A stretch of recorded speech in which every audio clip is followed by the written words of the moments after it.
Hello and welcome to Arsenal Domination, where I just want to reflect again on, or update really, on the video I put out this morning on Gyokeres and Sesko.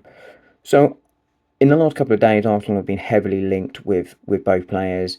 I think it was yesterday the reports that Arsenal had thrown representatives out to speak to Victor Gyokeres and Sporting about finalising a deal, and that a deal with Gyokeres is close in terms of personal terms. Arsenal much further advanced than maybe is being reported.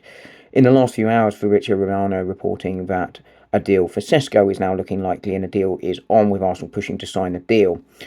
Obviously, these reports are conflicting, and Arsenal are clearly not going to sign both players. I think that would be a major surprise if they were to do so. Maybe they will, but I don't think that likely. And I spoke earlier about the fact that I think Gyokeres is the more ready player now, and that Sesko maybe has a higher ceiling.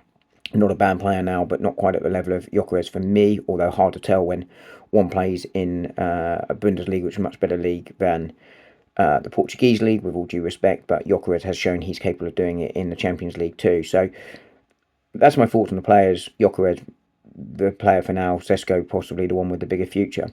But I just want to sort of come back to these sort of reports, and this is why I don't tend to talk about transfer speculation overly, because I find it sort of quite frustrating with all the conflicting reports. Because, as I've said before, agents will put stories out, clubs will put stories out just to try and distract people and sort of throw people off the scent and sort of try and get things going. It's like the Sane talk. I think that's come from Sane's agents about Arsenal pushing to sign him to try and finalise a contract talk with Bayern, for instance. But on this one, I think there may be some truth to both reporting, right? That Arsenal are talking to Gyokeres' camp, are trying to do a deal with Sporting, but also the same with Sesko and RB Leipzig. And there's some sense in this.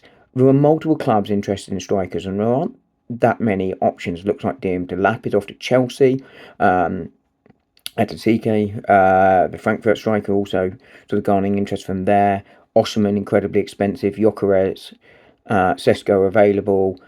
Isak probably not. And there are multiple clubs looking for strikers, and therefore, if you were to miss out on your first choice and you haven't done any legwork on your second choice, you risk missing out on both. And for Arsenal, they can't be in that situation. They will need to bring in a number 9. So I think there's actually some truth to both of these reports that Arsenal are pushing to sign both players, but will only trigger one. They will presumably have a first choice lined up, and they will trigger that deal if they can. Gyokeres, the same, is the cheaper option and more ready. I think that's probably Berta's first choice. Arsenal, of course, long-term admirers of Sesko, but he's more expensive. Interesting to see what happens, but I think Arsenal clearly pushing to get a number 9. I think this will be the second signing, will be one of these two guys, and I think it will happen before the transfer window opens or very shortly after. Speak to you